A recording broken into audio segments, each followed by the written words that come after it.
All right, today we're diving into a really powerful mental model. It's all about how to build unshakable resilience, how to become an immovable object when it feels like the world is trying to knock you over. Let's get into it.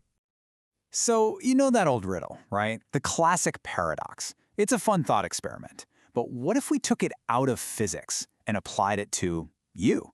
What if you could become that immovable object? Look, when we talk about being an immovable object, we're not talking about being stubborn or rigid, not at all. We're talking about reaching this incredible state of personal resilience. It's that ability to just stand your ground, stay calm and centered, no matter what life is throwing at you.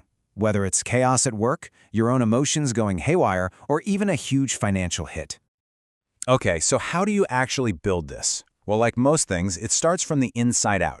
You've got to master your own internal state first. So let's break down what it really takes to forge an immovable mind. The foundation for all of this can be boiled down to two simple words: no excuses. Now, this is simple to say, but incredibly hard to do.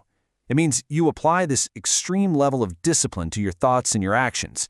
You take complete ownership of your internal world. You just refuse to be a victim of your own moods or impulses. So, what about negative emotions? I mean, we all feel anger, frustration. For most people, that stuff leads straight to destructive behavior. But the immovable mind has a different trick. It's a kind of alchemy, really. You learn to take that raw negative energy and you transmute it. You turn it into productive fuel for your ambition.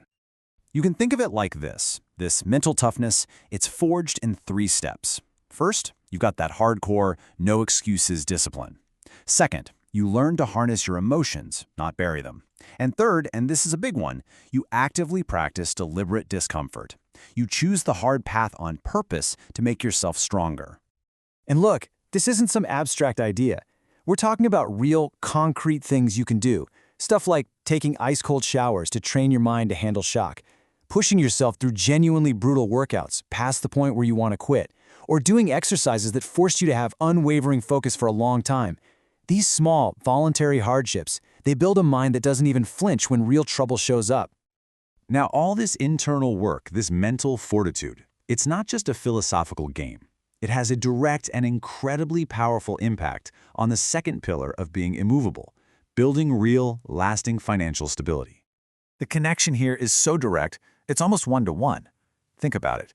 The emotional discipline that keeps you from panicking in a crisis, that's the exact same discipline that stops you from impulse buying. The focus that gets you through a tough workout is the same focus that lets you stick to a long-term investment strategy even when the market gets scary. When you make this mental shift, your whole view of money changes. You stop thinking with that volatile, get-rich-quick, scarcity mindset, and instead you adopt what you could call a wealth defense mindset. You're focused on protecting what you have and letting the slow, powerful magic of compounding do the heavy lifting for you year after year. And that mindset needs a practical structure to support it. This means building a seriously robust emergency fund, one that can absorb a real shock. It means creating different streams of income, so if one dries up, you're not sunk. And it means committing to disciplined, long-term investing, making you totally immune to the panic of the day. This is how your finances become just as immovable as your mind. Okay, so you've done the work. You've built an immovable mind and you've forged immovable wealth. Your foundation is solid. So now we can go back to that original paradox. What actually happens when that unstoppable force finally shows up? Because in our lives, the unstoppable force isn't some sci-fi weapon. It's a life crisis. It's that disruptive new competitor that comes out of nowhere. It's a sudden job loss, a personal tragedy. It's that one big event that seems like it has to completely knock you off your feet. So what happens when they meet? Well, here's the surprising answer. It's not a big, violent crash. The immovable object doesn't just sit there and take the punch. The response is way more sophisticated. It's about deflecting that initial impact, adapting to the new circumstances, all while never, ever losing your core position or your sense of purpose. And this is probably the most important distinction we can make. Being immovable is not the same as being inflexible. Something that's inflexible is brittle. When you put it under enough pressure, it shatters. But something that's truly unshakable, it's like a giant oak tree in a hurricane. It bends, it adapts, it sways, and it endures. And that, right there, is the secret to real strength. It has nothing to do with rigidity. It's about having a core set of values, a mission that is so solid, so non-negotiable, that you can afford to be flexible on everything else.